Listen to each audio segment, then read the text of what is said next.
Sejam bem-vindos a mais um podcast do Crédito na Lata. Hoje estamos aqui no clima de Copa, né? Comemorar aí, Brasil classificou. Pelo menos até aqui tá classificado, né? Até aqui tá valendo a aposta, viu?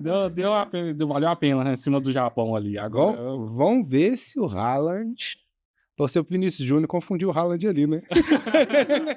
Torcer pra ele achar que é uma certa loura e marcha. legal, viu? Hoje a gente vai falar aqui sobre recuperação de crédito. Então, hoje a gente trouxe uma convidada especial, Débora Vidal. A gente já tem aí uma história, né, de alguns anos juntos em um FDIC. E ela vai estar aqui hoje trazendo para a gente um pouco da jornada de cobrança ali do cliente dentro do banco e dentro do FDIC, né, para a gente tentar acompanhar a diferença nas duas pontas, quem é mais agressivo, quem é mais tranquilo, quem é mais parceiro, quem não é, como que muitas das vezes o banco parece que ele consegue recuperar primeiro que o FDIC. Muitas das vezes essa é a impressão que a gente tem. Sabor recuperação. Então, seja bem-vindo, Débora. Obrigada. Se apresenta aí pra gente, por onde você passou, como é que você tá.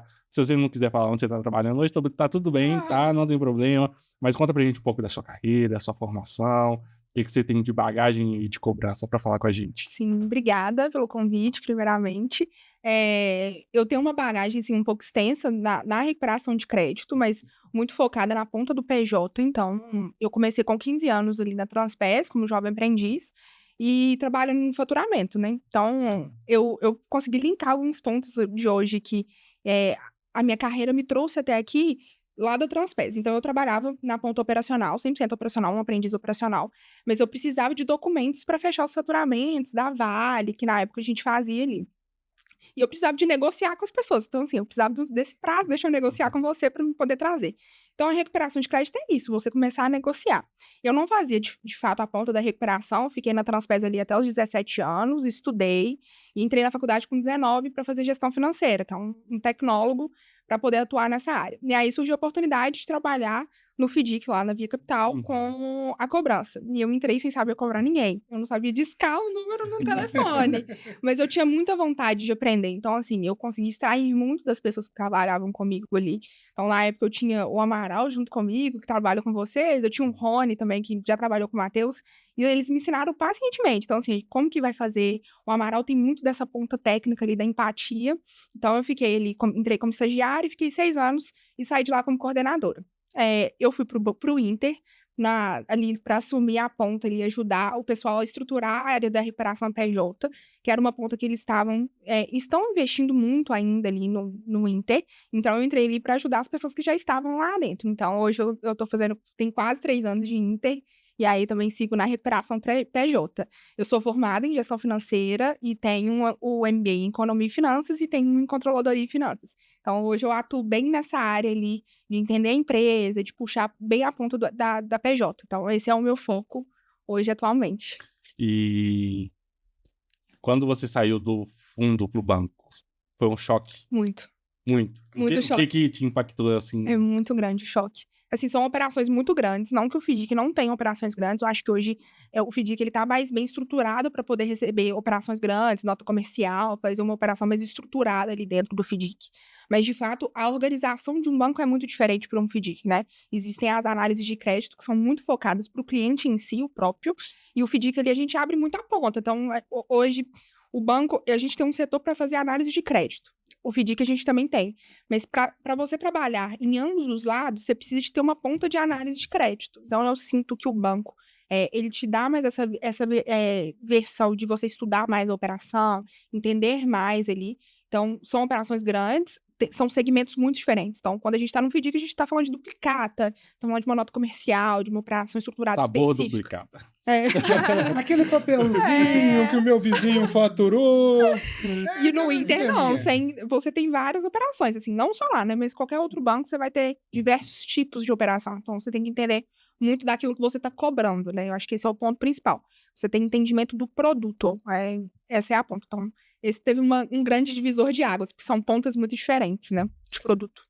Tá, e quando você saiu do FDIC e foi pro banco, a tratativa com o cliente. Como que foi essa mudança? Foi tranquilo, não foi? Você tinha que ser um pouco mais paciente com o cliente ou não? Porque o que a gente vê? Bom, aqui do lado do FDIC a gente vê que muitas das vezes a gente tenta negociar, dar pro cara até a última chance para ele pagar, né? Quando não, aí já vai para protesto, para as restrições. Mas em relação ao banco, como que é o estilo de cobrança? Hoje, assim, o FDIC, ele é muito mais agressivo na cobrança do que o banco, por incrível que pareça. Qual que é a ponta do banco? O cliente, ele sempre vai dever o banco por último. Porque ele precisa do banco para gerar crédito com outros bancos. Então, assim, pode parecer que não, mas a cobrança do FDIC, ela é mais agressiva. Assim, a gente tem hoje ali, pelo menos a régua de cobrança que a gente atuava antes, é muito a ponta de, eu vou tentar extrair até a última ponta do cliente, mas você protesta de fato o título, você leva o título para protesto.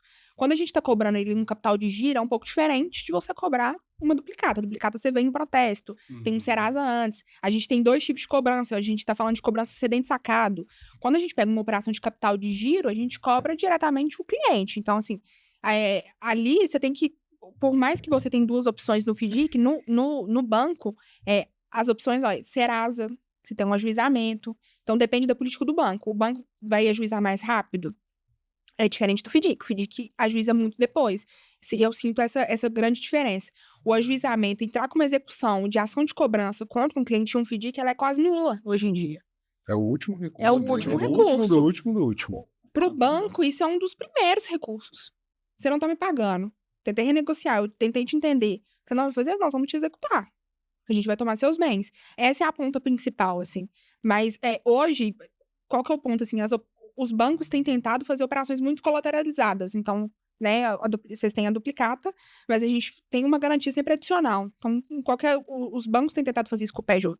Então, eu agrego um imóvel, eu agrego uma garantia de duplicata, eu agrego uma garantia de aplicação financeira. Então, eu tenho recursos antes ali de fazer.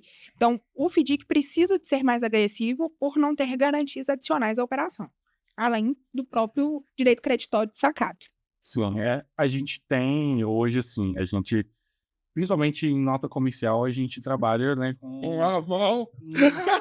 o aval. Trabalha com o aval cruzado lá. O aval é obrigatório, mas assim, a gente tenta trabalhar muito com garantia real, né? O imóvel, veículos, alguns casos, cartão de crédito, né? A gente pega a cobrança do cartão de crédito.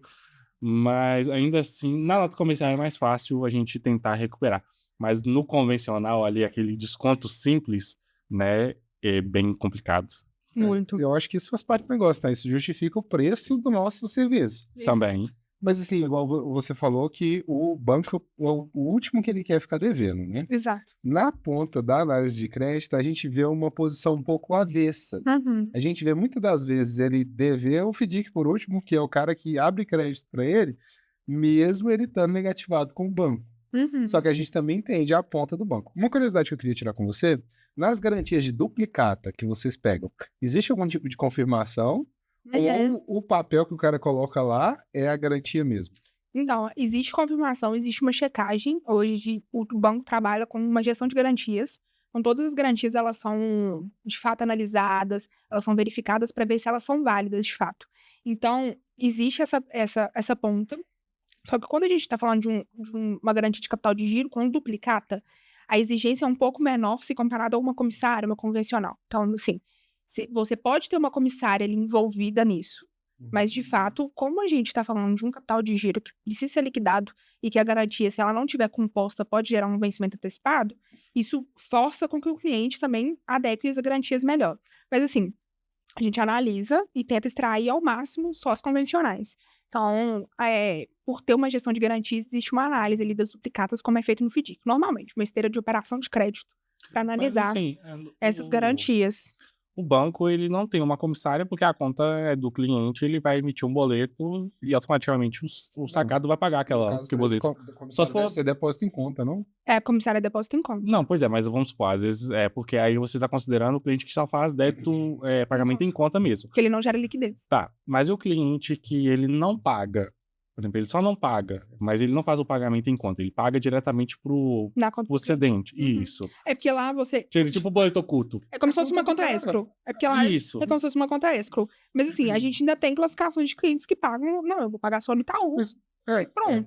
Mas o atraso da comissária quase não existe, né? Não existe praticamente. Não, é muito baixo. Vai esbarrar no que ela fala aqui, ó. A comissária não tem liquidez. Não tem liquidez. E aí o cara, automaticamente, ele para de rodar, entendeu? Então, se eu tenho um título Já que corta. hoje já corta, eu aprovei ele, eu já sei que ele é comissário. Não, vamos testar, vamos ver se o sacado vai começar a pagar aqui na conta do próprio cliente. Não pagou? Corta. É muito dessa análise. Então, é uma análise basicamente de uma esteira de um FDIC. Eu estou analisando aquele sacado também. Então, a operação entra analisando o sacado para entender se a duplicata é fria, se não é. É uma gestão de garantias mesmo. A gente está analisando aquela garantia. Dúvida. Quem analisa isso? É o crédito ou tem uma mesa de análise? Tem um time de gestão de garantias. Só para analisar as garantias. Então, eu tenho um imóvel, ele está registrado, aquele imóvel é válido, ele tem uma boa liquidez, uma venda forçada boa, que realmente ele gere algum valor, algum lucro para a operação. A garantia é fria, a duplicata, no caso, né? É fria ou não é. Então, tem toda essa ponta ali que é feita de todas as garantias. A agenda de cartões realmente está travada da forma correta, ela compõe a garantia, porque, assim, é importante que tenha uma análise diária daquilo. Assim, essas garantias que eu tenho aqui hoje, elas estão compostas. Você não pode ser pego de surpresa com uma inadimplência. A garantia é a única coisa que você tem se o cliente der um default. É a única forma de conseguir recuperar algo. Sim. Então, tem um time especializado para fazer essa gestão das garantias. E hoje os produtos que vocês trabalham lá, eles são atrelados à garantia 100%? 100%. Por exemplo, todos os produtos eu tenho que ter uma garantia. Todo PJ tem garantia. Nós somos loucos, mano. Nós somos loucos, velho. A gente compra cada coisa sem garantia nenhuma. A gente fica brincando do papel, do aval e tudo, mas são segmentos muito diferentes. São. Porque, mas sabe o que é o negócio? Se o banco pede uma garantia pro cliente, o cliente muitas das vezes ele vai ceder a garantia pro banco. Quando o FDIC pede a garantia... Já tá cedido pro banco? Já tá cedido muito. Esquece, eu tô te procurando porque eu não tenho. Tá querendo comprar uma casa. Não tem Eu já cheguei num ponto que eu não tenho mais garantia. Entendeu? Então, assim, porque quando chega pra gente, a maioria das vezes é um crédito mais estressado. Exato. Entendeu? E o banco não. Porque, assim, no banco, foi o cliente que foi atrás do banco. Essa soft skill de falar assim, um crédito mais estressado é maravilhosa, tá? É. Eu vou fazer um corte com isso. Mas é um crédito. É um crédito que às vezes já não tem linha bancária mais, já esgotou, já tá, por exemplo, consumindo 100% do recebível, que foi uma situação que a gente deliberou hoje. O cara tá descontando 100% do que ele recebe. E aí eu assumo o risco da operação do cara. E eu acho que é uma ponta importante ali quando a gente avalia de banco, tá? Não que o FDIC seja uma relação ruim. Vocês têm preconceito, né? Não, a gente não tem preconceito.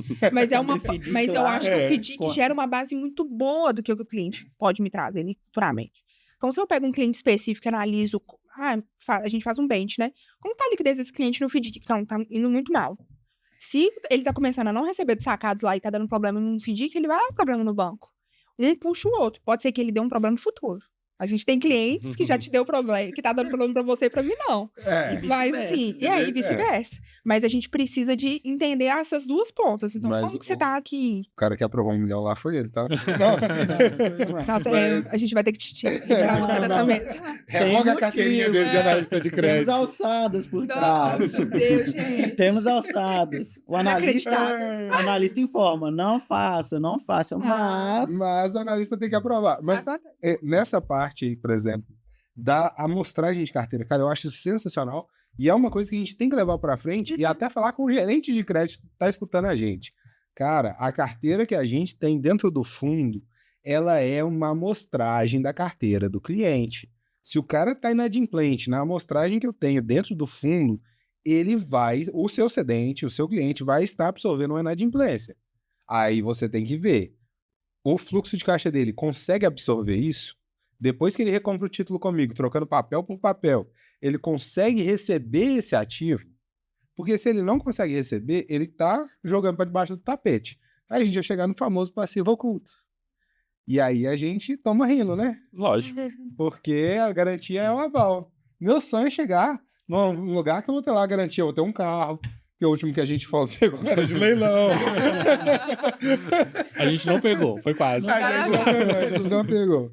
Mas, assim, e uma coisa, o time de vocês de análise de garantias, ele trabalha com que tipo de análise? Assim, por exemplo, eu vou pegar um imóvel, eu deprecio ele a 70%, eles avaliam a liquidez do ativo? Avaliam tudo. Então, a liquidez do ativo depende também da região. Então, assim, pode ser que... Vocês têm uma empresa que vai fazer essa Exato. avaliação para vocês. Tem todo um sistema ali por trás para avaliar. Então, existe avaliação que vai ser aceita, vai ser a avaliação do banco. Então, a gente avalia a venda forçada. É a avaliação do banco, né? A Do avaliação banco. que o cliente te manda. Não, o cliente vai te mandar uma avaliação de 12 milhões. Já aconteceu Imóvel isso. superfaturado. E aí chega lá, o imóvel vale 1 milhão. Não é 12. É 1 milhão. Então, a gente avalia tudo isso, sabe? De fato, se realmente compensa, se aquilo, né, gera ali. Mas, assim, hoje, pro FDIC não tem como, mas pro banco já tem. Você colateralizar uma operação com aplicação financeira é uma excelente forma, porque você trava a aplicação. Se você pega um CDB, que é uma renda fixa, você não tem tantas variações assim ali dentro. É uma renda mais segura, é um ativo seguro, de fato. Mas avalia. Vamos para a parte racional. Como que você trava isso no CDB? Você pega, por exemplo, 30% de garantia da operação como CDB. Então, eu emprestei 100 mil, já retenho 30 aqui como CDB, faço o cara pagar juros sobre 100? Não, mas aí o cliente que manda dos 30 mil.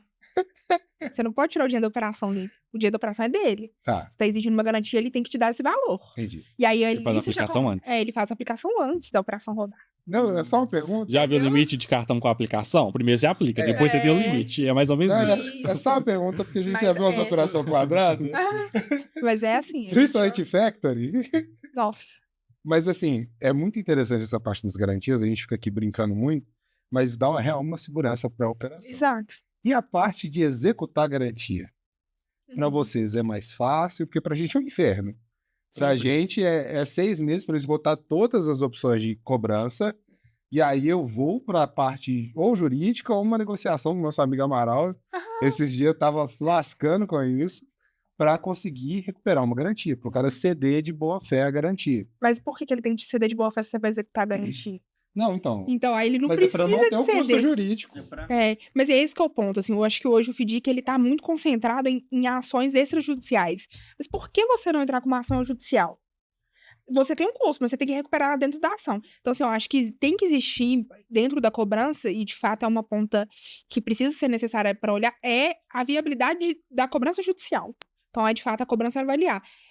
O que eu tenho aqui de contrato hoje, tem uma viabilidade de recuperação. Se eu for para a esfera jurídica, o cliente tem no imposto de renda dele dos avais. A gente tem imóvel, tem algum patrimônio que eu consigo tirar algum recurso, tem aplicação que está livre. Você pode pedir uma aplicação dele que está livre para poder pagar o que está ali. Então, a operação precisa ser muito bem amarrada. Então, assim, executar uma garantia com 6 meses é um prazo muito longo. Se o cliente deu um sinal ali, deveria existir uma cláusula no contrato de cadastro do cliente que você poderia dar um vencimento antecipado daquela dívida e trazer tudo a valor presente e executar tudo. Em teoria, nós temos, né? Sim, na nota comercial. Na nota comercial a gente tem. Então, para a duplicata, a duplicata daria para ingressar com uma ação de cobrança. A duplicata é só quando vício, né? Se a gente conseguir detectar o vício, dá para fazer o vencimento antecipado. Sim. Mas a duplicata por si só já é uma manobra.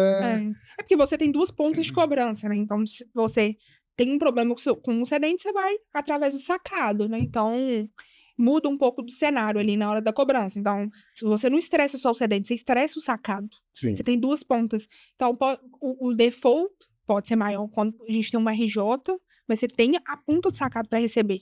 A GRJ, mas a execução Mas um ponto interessante. Eu não cheguei, assim, a gente recebe quase que diariamente a relação lá dos clientes que estão entrando em RJ, né? Muitas vezes a gente não vê o Inter lá dentro.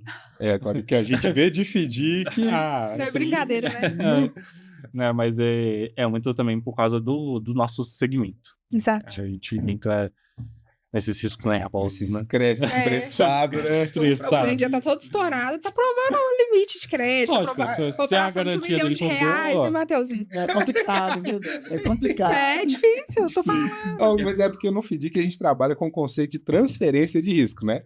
Por eu me sentir mais confortável com a minha consciência, eu chego lá e falo assim, não, esses 1 milhão aqui eu tô transferindo o risco pro sacado tal, pra empresa X, porque ele vai me pagar.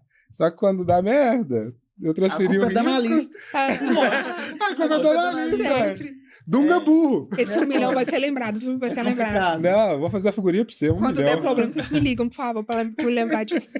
Esse aí já deu problema. Quando você estiver Aí. triste, liga lá pro Mateuzinho e fala, ó, Como me que conta a história do 1 milhão. Será que tá pior? Mas assim, hoje a gente tem um crédito que ele precisa de ser mais seletivo. Acho que a gente precisa de falar muito sobre isso, né? A ponto do crédito seletivo, a gente tem taxa de juros muito alto, um cenário macroeconômico muito instável.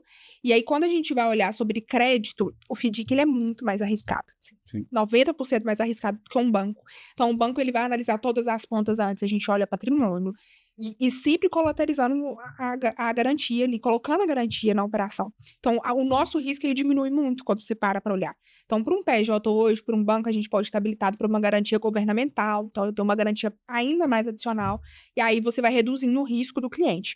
Mas quando a gente fala de um crédito seletivo e caro, o cliente, pode ser que na hora que ele for buscar o banco, realmente o FDIC sempre vai ser uma melhor solução para ele antecipar os recebíveis. Porque é menos burocrático, né? Menos burocrático, Quanto mais tempo rápido. você consegue aprovar um cadastro lá? Para uma operação, assim, um limite aí de 1, 2 milhões.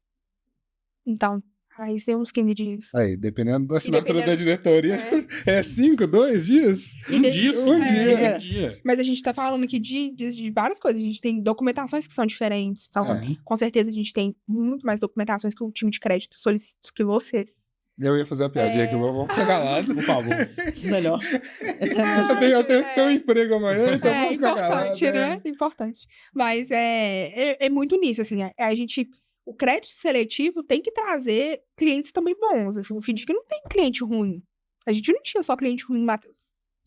Não tinha. Tinha. Não era só cliente ruim, Matheus. Não, Tinha os ruins e os Qual péssimos, que é né? o Mas percentual? Não, mentira, gente. Tinha uns Cara, clientes bons, sim. Que eu guardo Era dentro um do meu coração. navio, sério. Eles eram um navio. Titanic o nome. Gente, misericórdia. então, quem entendeu a referência entendeu. Por favor, gente, né? Por favor. Mas assim, Não, mas- Eu não posso nem falar. Com a visão de banco que você tem hoje, a carteira que vocês tinham eram boa? De que ano de lá? É. Então, quando o Matheus estava lá, sim. não joga esse pior pro meu lado, não. Depois que o Matheus saiu, aí, gente, mudou muito o cenário. Mudou o cenário, Matheus. Mudou o cenário. Mudou o cenário. E aí, o Selic foi a cenário... 22. Não, os cenários mudaram, gerentes Pós-pandemia, mudaram. Gerentes de conta mudaram, né, Matheus? Aí influencia um pouco ali. Tudo. Mas foi só por isso, viu, gente? Que aí... Mas aí entrando um pouco nisso, olha só pra você ver. Que hoje a gente tem um perfil de crédito, vamos dizer assim, que tá meio enraizado nos FDICs, que é os clientes small. No meu consentimento. Aí é a minha humilde opinião. Fale tá? a sua humilde opinião, por Não. gentileza. O cliente small, ele é um cliente pequeno. Ele só é pequeno, por isso que ele é small. Uhum. Não quer dizer que é um cara estressado, ferrado, que não tem crédito em lugar nenhum. Às vezes o cara, ele só tem um faturamento pequeno. Então não dá pra tratar que todo cliente small é um cara que... Que é restritivo. Exatamente. Deixa eu te colocar no sinuca de bico. O que é um faturamento pequeno pra você? Tá, boa. Ah, boa, vamos lá. Vamos lá. Faturamento, isso aí você tem que comparar com o perfil de cada instituição, certo? Então, assim, pra mim, small é o cliente que tá dentro do Simples Nacional, tá? 360 mil por mês. 360 mil. Esse é o cara small. Acima disso, ele vai pra um middle Exato. e depois pra um corporate, entendeu? Mas o cara small é o cara que só é pequeno. Às vezes ele pode ter uma carteira perfeita, mas ele precisa ali, por causa, muitas vezes ele vai vender pra sacados grandes, que vão estrangular ele, vai precisar de prazo, e o cara vai precisar antecipar. Exato. Então, assim, não é porque o cara é small, aí o cara tem lá, fatura 4 milhões ano, tem 20 milhões de problema, 10 milhões disso é fiscal, aí a fiscal é A outra cultural. parte é trabalhista. Cara, Cultural. não dá, Mas sabe? é classificado como cultural. Não, lógico que é cultural. Tem muita coisa que é cultural, depois eu vou te também contar. Eu também não gosto de pagar imposto, não, tá? Mas assim, não dá pra gente denominar o mercado em si, né? Só porque o cara é estressado, eu tenho que conceder crédito pra ele. Exato. Vai pra Crefisa. Pô, que é crédito pra negativado. Essa necessidade, aquilo que a gente fica brincando, a Ju até brincou com a gente aqui, o dedinho nervoso pra provar a operação. Essa necessidade que o FDIC tem de ceder crédito, cara, é um tiro no pé. Fazer a todo custo. Quanto Exato. maior você fica, vocês têm um exemplo muito bom disso, que quanto maior você fica, maior é a sua disponibilidade de caixa, maior a sua necessidade de operacionalizar.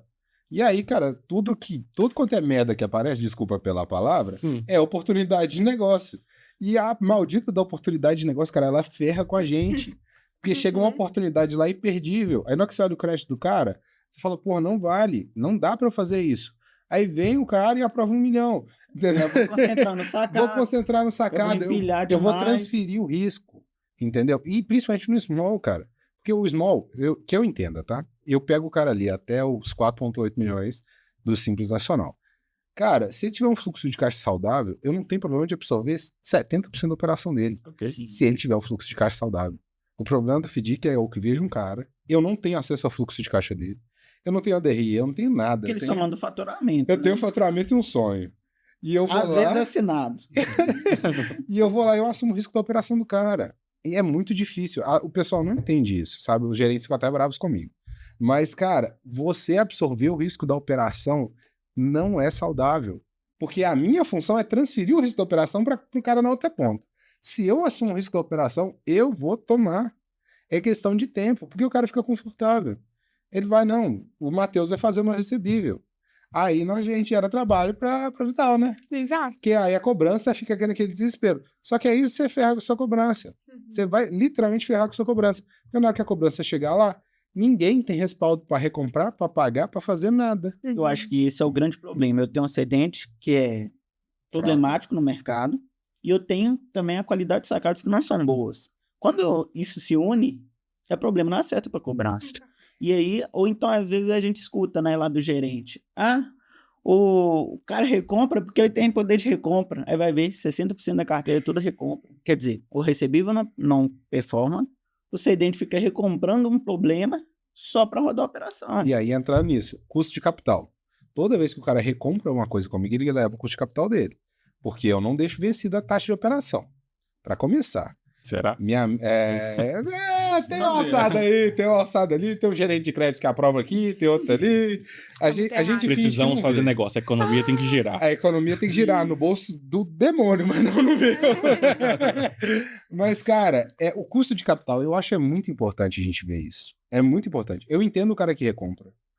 Bacana, tem carteira que vai ter 10% de recompra e não vai ser problema. Ter 12%, 15%, não. 10% é cultural, dá pra acertar. Dá pra acertar. Mas o Kong que tinha 10% de recompra já é RJ. Silencioso. Foi uma RJ silenciosa. Você vai desqualificar a carteira do fundo inteira. Foi. E quase que vocês pegaram ele, tá? No final você conta pra gente. Vamos deixar o telespectador curioso. Mas assim, quando a gente fala aqui de cobrança, eu acho que um ponto importante. Pra desmistificar, o pessoal entender que a cobrança não é uma coisa chata. Porque eles vendem muito isso, assim, a recuperação de crédito como algo muito chato de se fazer. Não, você fica ali não é chato, não? Você ficar ligando pros outros. Não, mano. Nossa, Deus. Eu adoro ver o dinheiro entrando. Se eu olhar pra conta, o dinheiro tá lá. O boleto pago. Eu odeio gente. É isso, mas, gente. Cara, eu também, mas é só você não ficar devendo. Mas é isso, você não fica devendo. Mas esse que é o ponto, assim, é você ter essa. Gostar mesmo, ter sangue no olho. Eu quero receber, eu vou receber. Eu acho que era muito isso que a gente vendia muito lá, assim, Matheus sabe, eu e Amaral, assim, você tem que ter essa gana pra receber. E... Vocês eram bem odiados. A gente era bem odiado. A cobrança tem que ser chata. Você quer ser amiguinho de todo mundo? Não, mas a gente não era tão... Tô brincando. Foi uma piada, tá? Não é um motivo de treta, tá, gente? Eu não era tão odiada assim pelos clientes, não, porque todo ano eu recebia vários... Mentira. Que eu recebia vários presentes. Tá, eu tenho como provar. Presente de gratidão. Flor, chocolate, ovo de Páscoa. Veneno de rato. Não morri, tá vendo? Mas o ponto da cobrança é que ela é algo importante. Então, assim, é necessário estabelecer um processo também. A cobrança, ela não é só o pós. Ela não é a ponta final só. Se o cliente tá dando um problema antes dele começar a vencer, por que eu não posso tentar fazer uma renegociação com aquele cliente? Por que eu não posso entender o que tá acontecendo? O que seria um red flag, então, pra cobrança? Se ele tá com muito restritivo no mercado, aponta se ele está devendo o FDIC antes de começar a me dever. Não, o FDIC eu acho que é... Se ele tá me devendo, se ele tá devendo o FDIC, ele vai me dever. É questão de tempo. É questão de tempo. Eu preciso começar a entender. É o refim que tá entrando dos bancos. Aí a gente vê os perfis que tá entrando. É uma empresa muito pequena que o cliente deixou de pagar, então ele tinha ali um sistema que fazia pra ele, uma equipe de TI que fazia um sistemazinho pra ele. O cara não tá conseguindo pagar R$500 no mês, gente. O cara não pagou a tarifa do Serasa, que é o que a gente mais Isso daí me mata. O Serasa é o primeiro a tarifa do Serasa, isso me mata. Então, assim, R$250. você precisa de ter uma pré-cobrança. Você tem que analisar ali previamente o cliente. E hoje a gente tem várias ferramentas para isso. A Vadu é uma delas, né? Vocês trabalham também, que ela faz um motor de crédito e te traz todas as informações de alerta daquele cliente. É importante que você tenha conhecimento da carteira que você tem ali dentro. Então, assim, a cobrança precisa de conhecer a carteira que o time de crédito está liberando. Ela precisa de saber as operações que a mesa de operação está aprovando. Então, se eu tô ali na cobrança, tô fazendo uma recompra, a operação tem que passar na minha esteira, é sua obrigação dar uma olhada na operação. 5 minutos você consegue olhar a operação. E a gente instaurou isso lá, acho que é importante no outro FDIC. A cobrança era obrigada a olhar a operação. O cliente está recomprando demais? Não, mas peraí, por que vocês estão liberando essa operação 100% de recompra? E aí, quando você vai olhar a análise da operação, o sacato que estava entrando também era sacato que não ia liquidar, que estava devendo em outro excedente. Não, vamos reprovar essa operação. Ah, mas ele conversou com o gerente conta... Mas a cobrança não é favorável. E, de fato, é estabelecer os processos. A cobrança tem voto, sim, em comitês. Eu acho que é importante. E tem que existir um comitê de cobrança para deliberar. Olha, a gente vai abaixar o limite de comissário do cliente porque ele está devendo comissária. É entender. Então, assim, um cliente que pagava 100% em dia, começou a atrasar 1, 2 dias, ele vai te dar problema. Ninguém que paga em dia e começa a atrasar com atraso recente vai deixar de te dar problema. Então, a cobrança tem que ter essas pontas ali de realmente entender o que ela está fazendo. Acho que esse é o ponto principal. E o mercado de recuperação de crédito ele é muito escasso. Para você achar profissionais que queiram atuar na área fazendo um trabalho bem feito. Crédito é muito fácil. Abre uma vaga de crédito. Você não vai aparecer no mínimo 10 currículos ali para poder. Aparece. Fazer já é outra história. Aí já é outra história. Mas vai aparecer. Você tá dando supletivo. Mas aqui, ó, entrando no que o Matheus falou, o pessoal tem a ideia de que a cobrança é um setor chato. Eu vim de cobrança. E assim, nada mais legal do que você ficar 15 minutos no telefone e o cara xingar até a sua 10ª geração. Isso é ótimo, porque você sabe que você tá acabando com o final de semana do cara. Mas no final... Ah, que isso, me respeita. No final, o cara faz o Pix pra sua conta. Exato. Cara, ano passado... Te xingando. Ano retrasado. Fui cobrar um cliente, o Amaral sabe dessa história, eu não posso falar o nome, mas o Amaral sabe dessa história. Nós estávamos cobrando ele do agro, coisa de 15, 20 dias, cobrando e nada do cara. Aí falei, velho, vou te protestar. Porque a gente não tava protestando ele por causa do excedente. O excedente não, ele vai pagar e tal. Liguei pro cara, o cara tinha uma S10 no nome dele. Aí nós falamos e tudo, e a nota tava no nome da mãe dele. E ele precisava de liberar um financiamento no Banco do Brasil. Financiamento para agroindústria. E cobrando um cara, então você tem que tirar esse PFIM que eu pego meu financiamento e eu te pago. Eu falei, irmão, não tem jeito de eu tirar o PFIM. Se eu tiro o PFIM, você não me paga. Você vai pegar o financiamento e vai me pagar e tal. Fiquei negociando com ele. Teve um dia que ele me ligou, eram umas 15:45. Esse cara me xingou, mas me xingou de tudo quanto é jeito. Falou que ele tava dirigindo, que ele ia resolver esse trem na hora e tal. E falou um monte de palavrão, xingou até a 10ª geração. Aí desligou, depois de 20 minutos ele me ligou. Eu acabei de deixar minha caminhonete no agiota. Vai cair o Pix da sua conta e tal. E caiu. O Pix não veio dele, tá? Provavelmente o cara que fez o Pix era o idiota. A gente ficou mega feliz por receber. Nunca mais eu ouvi falar do cara. Eu espero que ele esteja bem. Cuidado. Eu espero que ele tenha conseguido pegar a linha de financiamento e pagar o agiota. Mas é muito legal isso. Assim, dá uma emoção. Você tem um sentimento de recompensa muito claro na cobrança. Exato. No crédito você não tem. No crédito você aprovou a operação, você só vai saber se vai dar merda depois. Mas a sua obrigação. A cobrança é isso, assim, você tem uma recompensa muito grande ali. E, de fato, você ter... Gente, existem milhares de devedores. Então, você tem um devedor que o cara realmente é um pilantra mesmo. Ele não vai te pagar. Mas você tem cara... Você vai ligar pra pessoas, principalmente, assim, às vezes você vai ligar pros PJinhas, né, que são os small, os caras falam, gente, eu não tenho dinheiro. E ele fala, eu quero pagar. E uma característica muito importante do FDIC é que, por vocês operarem muito com clientes que a gente delimita como varejo, né, que são os smalls, o cliente quer renegociar. Ele tem uma característica mais... Não, varejo. Mentira. Varejo. Mentira. Ele tem uma característica de querer renegociar, porque é aquilo, ele só tem aquilo. Então, é uma mercearia, ele só tem aquela mercearia, é uma A gente padaria. não chega tanto no small assim, não. Não é tanto no small assim, não. Será? Você depende. Você lembra da sua farmácia que tava chegando lá? Nossa, você tem que ver a farmácia de bairro faturando 3 milhões por mês, tá? Mas às O cara vezes, vende medicamento no boleto 3 vezes, eu vou te falar. Monjaram. Vender tarja preta no boleto. 3 vezes. Ansiolístico. Era desse nível. Velho, vendendo ansiolístico na caixa. Que filho. isso, gente? Você tá doido? Mas assim, eu acho que essa ponta muito importante do perfil do cliente. O cliente quer negociar. O FDIC, você sente isso mais. Agora, hoje, quando a gente fala de clientes corporate, large corporate, que são os maiores, os caras não querem pagar. Eles vão pedir um RJ. Aí eles vão aprovar um plano de reparação judicial com 80% de deságio. Então, como é que vocês conseguem fugir da RJ? Assim, pergunta Garantia. de idiota. Garantia. Mas a garantia SUS é atrelada fora da RJ? Aí se você coloca uma F, que é uma alienação fiduciária, você fica com um credor extra concursal. Uhum. Aí a gente fala de outro papo. Tá, vocês pegam a F de estoque só pra a duvidazinha aqui. Não. Por que vocês não pegam a F de estoque? Como que você vai comprovar que o estoque tá lá? Exatamente, é muito difícil. É muito difícil. Como que você vai recuperar o estoque se o cara vai alegar que ele... A pergunta é retórica, gente. Eu já sei. Eu só queria deixar claro. Vai pegar... Imagina, a nossa amiga, aquela que eu te falei no início, que é um case de sucesso lá pra gente. Você pegar o estoque dela, só tinha manteiga labial. O que você vai fazer com Mateuzinho?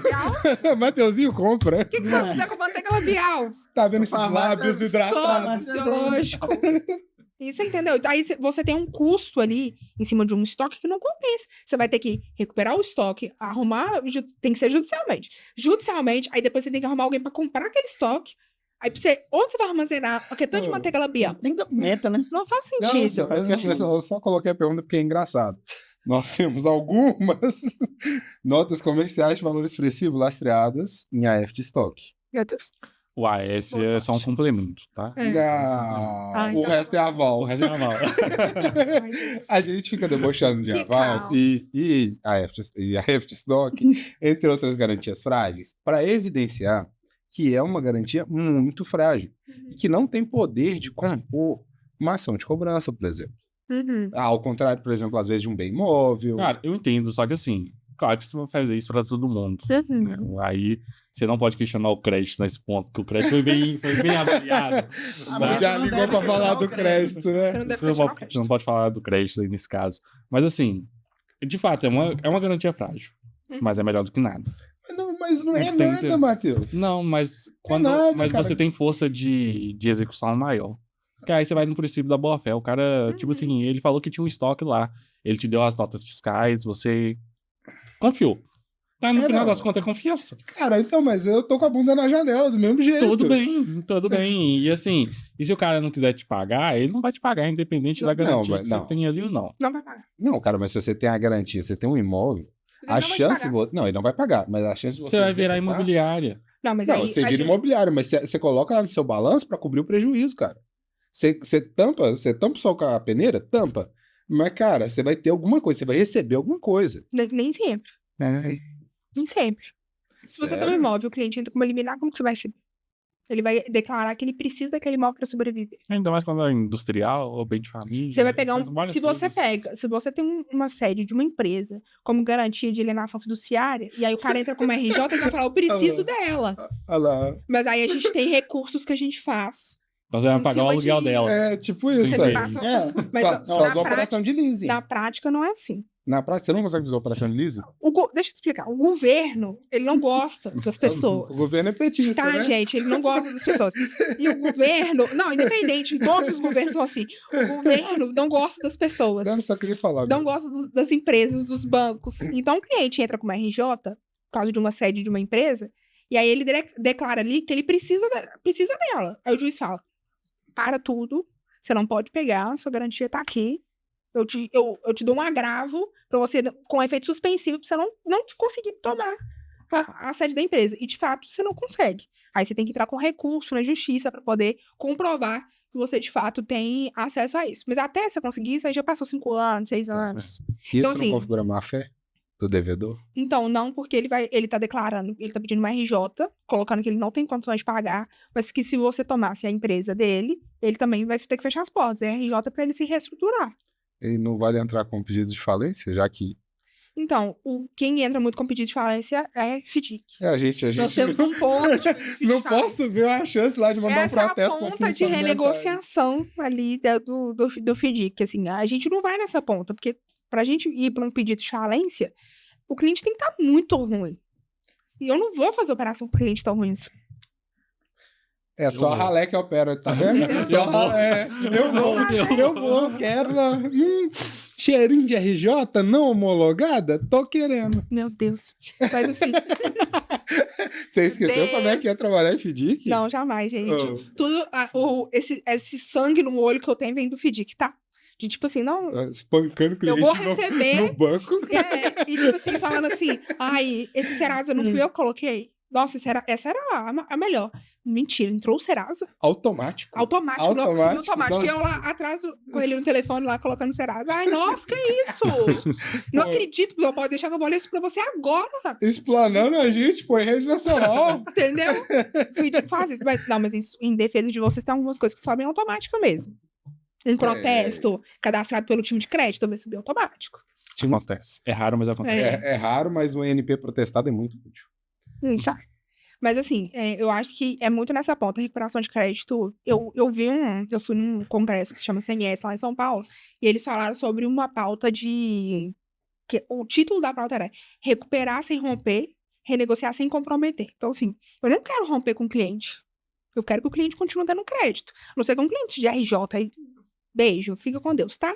Mas de resto, os clientes que de fato atrasam, mas atrasam porque eles não têm dinheiro. A gente quer trazer aquele cliente de novo, porque faz sentido. Se você tem um cliente, você tá liberando, você que libera os limites. Se você tem um cliente que ele rodou, atrasou uma operação, aconteceu, o sacado pode ter dado problema, não pode ser o problema do cedente, pode ser o problema do sacado. Por que você vai parar de operar com um cliente que te traz lucro? Tá, ele me traz lucro até a página 2. Matheus, ele não liberou a operação depois de anos, o cliente retornou aí R$1 milhão. Mas aí então, é uma fênix, né? Você entendeu? Tudo assim. Mas é isso, assim, a recuperação hoje, ela não pode ser vista, porque, de fato, ela é vista como uma ponta muito punitiva. Então, o comercial é maravilhoso, lindo, me dá crédito, ele faz tudo. Não, mas se eu chegar na cobrança, ela vai me punir de alguma forma. É um Serasa, é um protesto. De fato, a gente tem ações punitivas, mas ela não é o fim. Eu acho que hoje, assim, a gente caminha muito em todos os pontos, tá? De recuperação de crédito, para uma jornada personalizada para o cliente. Como que eu cobro um cliente de agro? Como que eu cobro um cliente da indústria? Como que eu cobro um cliente com segmento small? São pontos diferentes. Isso é necessário de entender. Recuperação de crédito é diferente de um cliente para o outro. Você não cobra o mesmo cliente da mesma forma. Não tem script de renegociação.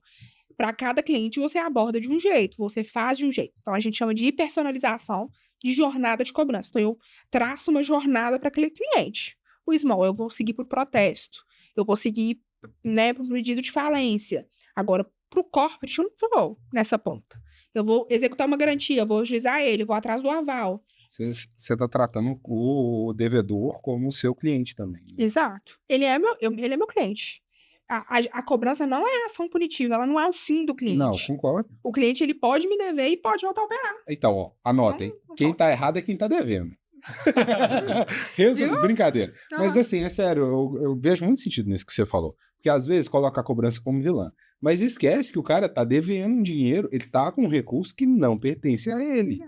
Mas a gente quer entender por que ele tá devendo. Eu quero só receber o seu A cobrança não é uma cobrança mais...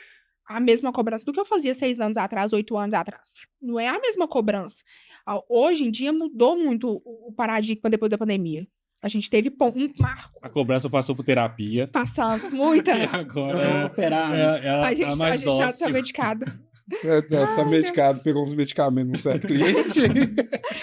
mas assim, de fato é você... Mas é de verdade, a gente tem que ter uma empatia com o cliente. Esse negócio, quem chega cedo bebe água limpa, né? Chega rápido, bebe água limpa. Não é só isso que te faz beber água limpa, é o cliente gostar de você. Um bom atendimento faz o cliente te pagar. Eu já recebi de muito cliente que ele fala assim, nossa, fulano lá do feed que tal, tá me tratando super mal. Eu vou te pagar. Não. Você fez o cara do dia melhor. Um cliente, por exemplo, que inclusive a gente vem trazendo, ele já tem 8 anos, o Matheus conhece o mesmo cliente, a gente conhece. Ele entrou com uma operação, a gente fez as pontas com ele, ele teve uma dificuldade financeira e precisou de renegociar. O dono da empresa falou assim, eu vou renegociar porque eu conheço você, senão eu vou ficar devendo. E ele me conhece há mais de 6 anos. Eu opero com ele há tantos anos. A gente renegociou, recebeu. Então, existe uma ponta de relacionamento. A cobrança é relacionamento. Tem que quebrar esse paradigma de que cobrança é uma ação punitiva. Ela não é punitiva mais. Você vai punir se você não pagar. Eu acho isso muito válido mais no nível corporate. Porque na hora que eu chego no nível small, eu tenho tanto título para cobrar. Mas você tem que cobrar. Não, eu sei, mas eu não tenho como personalizar tanto a jornada do cliente. Tem como. Porque hoje a gente tem tecnologia. Aí você entrou num ponto interessante. IA? A IA não substitui as pessoas, mas ela, de fato, ela traz os dados que você precisa para personalizar uma jornada de cobrança. Eu já vi IA substituir analista aí, viu? Vou te falar, viu? Não, gente, não sou. Cálculo aí. Eu não sou. Cálculo aí. Não, mas a gente tá falando de dado. Se for para trazer um dado, ok. Mas ela nunca vai conseguir sentir um sentimento. Por exemplo, você vai colocar um chatbot no FDIC para cobrar clientes com atraso recente de até 5 dias. Você vai tirar Você vai perguntar, você está bem? Dependendo do que te responder. Você quer um abraço? Não, gente, tadinho da IA. Tem que parar de ser debochado, cara. Vocês são muito debochados. Mas a gente precisa... Mas, Matheus, você sabe que a gente precisa de ter o sentimento da pessoa. Você tá cobrando um cara ali que você conhece o cara há anos. O cara muda o tom de voz, você vai saber. Se você é uma pessoa boa para cobrar o cliente, você vai saber. Quando você começa a cobrar o cara e começa a falar, minha filha tá no hospital. Mentira. Minha esposa está no hospital. Você sabe até quando que é a mentira do cara? Aqui, nós tivemos um caso, o Amaral vai saber de qual que eu tô falando, que esse foi muito bom. A mulher mandou foto dela no hospital. Você sabe qual que é. Esse aí eu te falar, mandou foto Será dela que é a no mesma? hospital. Porque teve uma mulher que já fez isso com o Amaral também, já. Gente. Não. O Amaral, pena com a história triste, tá? Pena. Não, já aconteceu do Amaral tá cobrando o cara, e o cara, não, meu pai faleceu, meu pai. O Amaral, não, meus sentimentos e tal. Mais o título. Não, mas aqui, e aí, quando que vai ser aqui? Você vai pagar como? Porque assim, né, meus sentimentos, fique bem, mas pague. E eu falei, que isso, Amaral? Amaral, não, eu tô querendo saber de pai. Eu falei, Amaral. Mas assim, a empatia do Amaral tá... Mas aí esse que é o ponto. A IA não daria o meu sentimento pro cara, não. Depende. Não daria. Até porque não cola pra IA falar, meu pai morreu. Aí, eu não tenho pai. Entendeu? Mas aí, tipo assim, são essas pontas. Você tá cobrando cliente, você tá trazendo ele pra perto, mas é isso. É uma ponta que muda, às vezes, tudo. Por exemplo, não, tudo bem, não tô bem, não. Não, tá difícil a economia. Cara, né? Você tem que escutar a história triste. Aí ela não tem paciência, não, gente. Ela vai falar, beleza, você vai pagar. Não entendi sua resposta. Clique de novo, fale de novo. Então, a IA, eu acho que ela veio para trazer uma revolução muito boa de dados. Então, assim, o que você reúne de dados? Eu tô querendo trazer uns dados de uns clientes específicos de um segmento da agroindústria, de tudo que tem na carteira hoje, de que pode me gerar uma provisão de PDD ali futura. Aí você tem um dado. Mas aí eu preciso de um analista para trabalhar em cima daquele dado. Então, ela não substitui as pessoas. Ela te agrega informação para o seu dia a dia. E é importante que as pessoas utilizem ela. Acho que e ela é ferramenta, né? Não é o indivíduo. Não é um indivíduo. É muleta. Né? Ela pode até, assim, pode otimizar a sua operação a ponto de você não precisar de tantas pessoas? Pode. Mas ela não substitui uma pessoa que vai fazer a ponta final da análise dos dados. Essa questão da empatia, assim, eu entendo. Mas eu acho na prática muito distante. Por quê? Na nossa ponta... Ele virou do crédito mesmo, né? Virei do crédito. Mas é porque na nossa ponta... Não, eu falo na ponta de FDIC. Mas eu acho que ainda tem a empatia. Eu vou discordar de você. Não, ainda tem. Mas na ponta de FDIC, a maior parte do que vai para cobrança e a gente não consegue achar uma solução por meio da empatia é golpe. Entendeu? É aquele cliente mau caráter que um filho da égua enganou o comercial, enganou o crédito, enganou a mesa. Aí chegou na cobrança, já esgotou a empatia. A gente já quer pegar um pau e dar na pessoa. Mas aí, vamos lá. Se a gente entender... Mas aí, vamos lá. Mesma operação não identificou um golpe, gente. Chegou na cobrança para poder cobrar. Se a cobrança identificou que é o golpe, porque ela vai identificar que a cobrança é boa, né, gente? Amaral é bom pra identificar a gente. Chamando de ruim, se a gente não... Se ele, não, mas que de fato não identificou. Chegou pra cobrança poder pra cobrar, são pontos diferentes. Eu não vou tratar um golpista como eu vou tratar um cara que é um devedor que de fato não tem dinheiro pra pagar. Mas quem que você acha que enviou foto do hospital? Foi a golpista. Descontou o cheque da babá, da mãe, da irmã, da tia, do cachorro, do vizinho. e mandou foto no hospital. O problema é dela, Estou com dificuldades e tal. Que e problema? Depois desapareceu. Não tem É igual problema. os peixinhos lá, ué. O dos peixes. Mas Mais um desses. a empatia, ela acontece. Não é atrás dos bastidores, não. Ela acontece com o cliente. Eu conversando com o cliente aqui, eu tenho que ter empatia com ele. Você não pode simplesmente virar pro cliente e falar assim: não vou renegociar. Não vou fazer. Beleza. E já dá um Não é, vez, não é uma né? indiferença. Você tem que saber lidar com o cliente. Você tem que ter um dinamismo de cobrança. Eu acho que falta muito isso pro operador. Ele precisa de ter um dinamismo ali no dia a dia para cobrar o cliente. Ele não pode ser um robô. Né? Ele não pode ser um robô. Você não pode simplesmente tratar o cliente de qualquer forma. Não, tipo assim, meu dia não tá sendo bom. Não, que pena. Meu também não tá, não. Seu dia tá sendo ótimo, lindo. Mas o meu dia também acontece, Bom né? dia pra vocês, péssimo dia pra É o que eu falo. É isso, assim. Então, a empatia, não é que ela é seletiva. Ela é de acordo com o que você tem na mesa. Então, Ela é se eu seletiva. tenho um crédito... Não, ela não é seletiva. Desculpa. Não é seletiva. O Amaral não chega abordando todo mundo tipo, massacrando todo mundo. Não. Ou tipo, metade eu cobro bem, metade eu cobro mal. O que a orelha do Amaral tá coçando hoje não tá no Gente, dia. não, mas é porque eu gosto... Em minha defesa, eu gosto muito da... Um abraço pra você, Amaral. Você vai ser convidado nosso aqui um dia, né? Um dia vai. Isso, Nós queremos só história cabeluda, tá? O Rony, nenhum deles fazem isso. Se eles identificarem um golpe, eles já vão para outra tentativa. Aí a gente tá fazendo de uma jornada diferente. Então, assim, aí eu já vou... Quando o cara te dá um golpe, ele vai lá e você reúne com ele e tudo. Uhum. Você reuniu já com eles? Ah, entendi. Você reúne com ele. Você vai tratar o cara mal? Não, eu vou tratar isso bem. Eu quero receber bem. Isso. Água com gás, entendeu? Essas coisas. É com gás, começo com podcast. O cara já te cobrou por lá, mas vê que ele não vale nada. Vai continuar operando. Não, você não vai operar, né, gente? Não, é assim, eu entendo que a gente quer colocar negócio na mesa, a gente quer receber.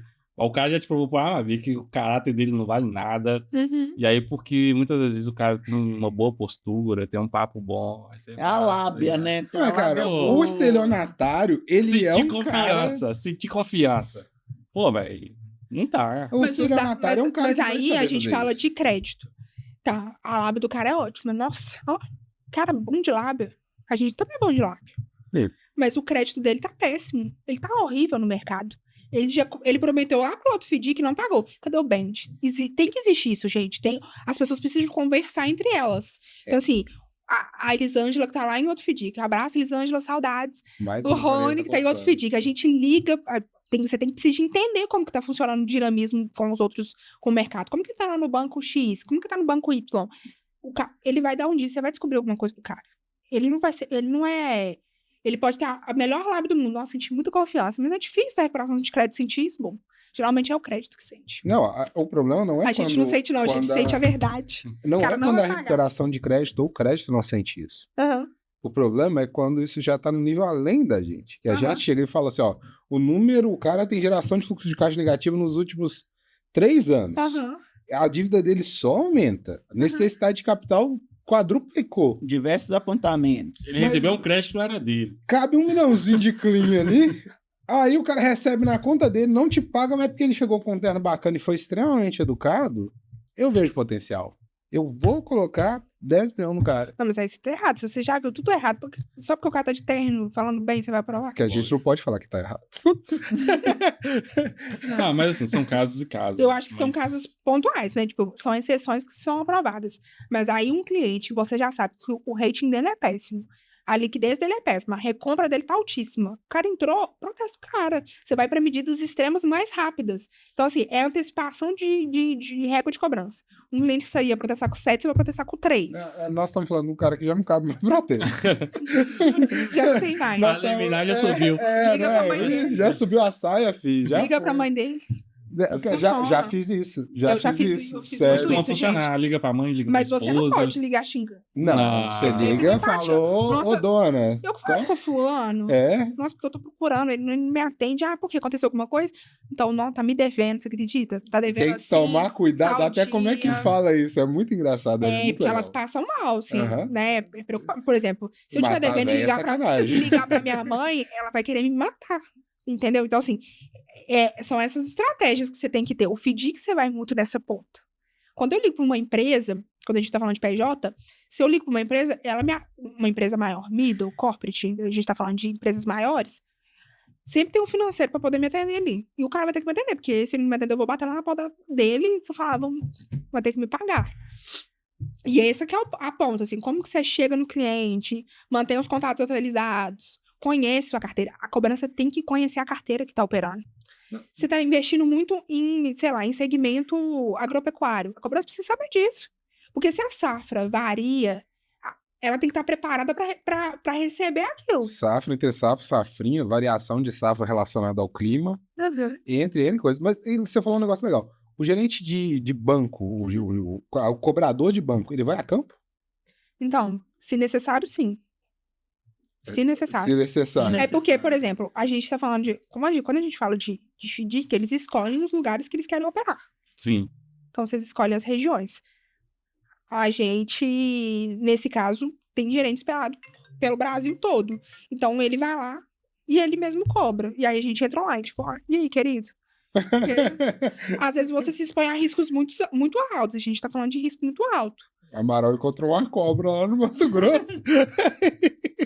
O Amaral tá sendo muito amado. O Amaral, cara, eu sou muito seu fã. Tô falando em rede nacional aqui, ó. Eu tô vendo. Sou muito seu fã. Eu tô vendo. Oh, não, eu sou fã demais dele. Eu também sou. Não nego, não. Eu também sou. Cara, me ensinou demais de cobrança, sabe? É um cara sensacional. Um exímio negociador, né? Ele é. Fazer uma homenagem Muito raro justa pra você. No mercado, muito raro. É, nosso pagodeiro favorito. Né? Ele é. Isso aí. O Mateuzinho, a palavra do Mateuzinho hoje foi resumida a isso aí.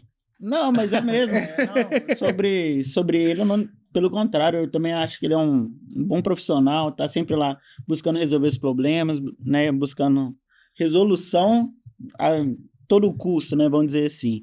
E é o que tem que ser feito mesmo. Às vezes, eu acho que é importante essa conexão, mesa e cobrança. Esse cara tá atrasando demais aí, não tá dando problema, o que ele tá falando? Opa, não vou liberar essa operação. O cara paga sem cartório. O que você não vai fazer? Exato. Ele paga, mas em cartório, depois ele paga. Uma coisa interessante. Mas ele te gera lucro. Porque o cartório, você não recebe juros. Não, você recebe nominal. Rentabilização de carteira de cobrança. Até onde vale a pena rentabilizar minha carteira de cobrança? Não, você tem muito pra rentabilizar, assim. A cobrança dá pra explorar demais. Não, eu falo assim, porque a gente... Tem gente aprovando aí, falando, não, eu sou baseada na rentabilização da cobrança. Mas assim, mas tá lá. Essa indireta desse regaçado foi pra mim. Falei, tem gente, o cara colocou a carapuça. Mas o custo vale. Vai. Cliente, realmente vale na prática? Porque você tá tirando pessoas pra cobrar esse cara que ele poderia estar investindo num outro que tá te devendo que não tá te gerando custo nenhum. Mas olha, por exemplo, vamos colocar aí, nos, sei lá, 13%, 14% que eu tenho de liquidado vencido, muitas das vezes eu gero uma receita maior do que nos 85%, 86% que eu tenho de liquidado normal. O FDIC, você sabe, a minha taxa de operação, às vezes, ela é uma taxa mínima.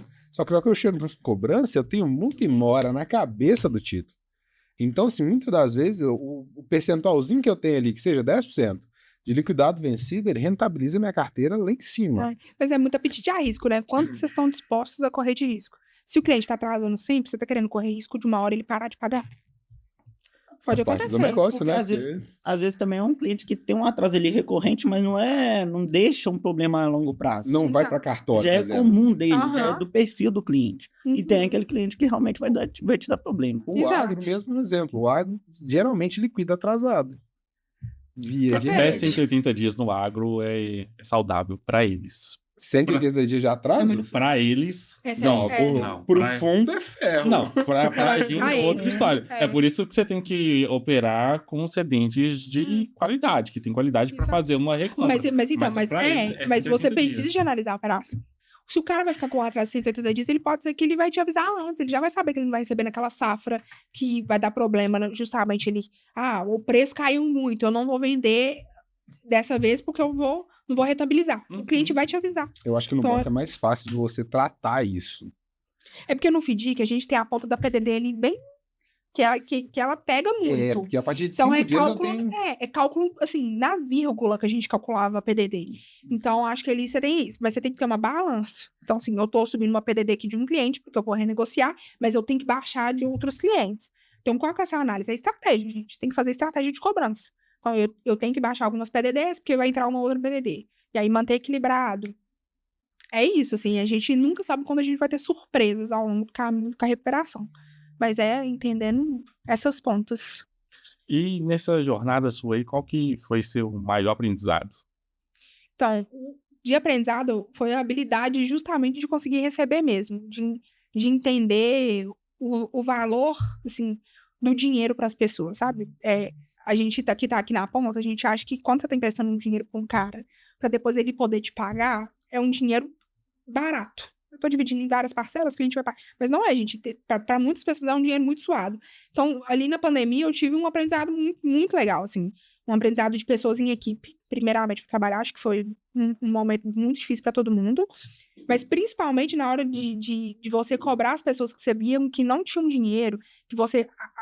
estratégia. Achava uma estratégia para ele trazer ele de volta, e o cliente depois voltava, e voltava no ritmo normal do fluxo de caixa e tudo mais, da antecipação, aquilo dava, sabe, uma felicidade, porque você tá trazendo de volta a pessoa, você não tá rompendo com ela.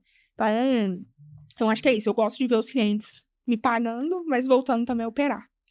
E voltando pra cobrança. Não, mas nem sempre. Às vezes, se o cliente já dá uma pergunta rápida. A recuperação de crédito é só colocar o dinheiro pra dentro de volta ou de fato é recuperar o cliente? É recuperar o cliente. Sempre. A gente não vai só trazer o dinheiro de volta. Eu vou entender o cliente, eu vou auxiliar o cliente e vou trazer ele de volta pro mercado. Não só pra mim, mas pra você, pra outros bancos. Tudo isso influencia. Entendi. E qual que é o maior desafio hoje na área? Recuperação judicial. É o maior desafio. A fábrica de RJs realmente as RJs? A fábrica de RJs. Pra mim, assim, hoje é a ponta a mais difícil hoje que a gente tem. Então, hoje eu tenho um cliente que tá me pagando, mês que vem, o cliente estourou com todos os bancos, estourou com todos os FDICs, ele fala, vou pedir uma RJ. Não vou fazer nada. Aí, esse que é o ponto. O sistema da renegociação. Você conseguir renegociar com aquele cliente, sem ter um deságio muito grande, e tentando ali com as garantias. Esse é o maior desafio. Quais as principais competências que um recuperador de crédito tem que ter? Capacidade analítica e dinamismo. A pessoa precisa de analisar e precisa ser dinâmica.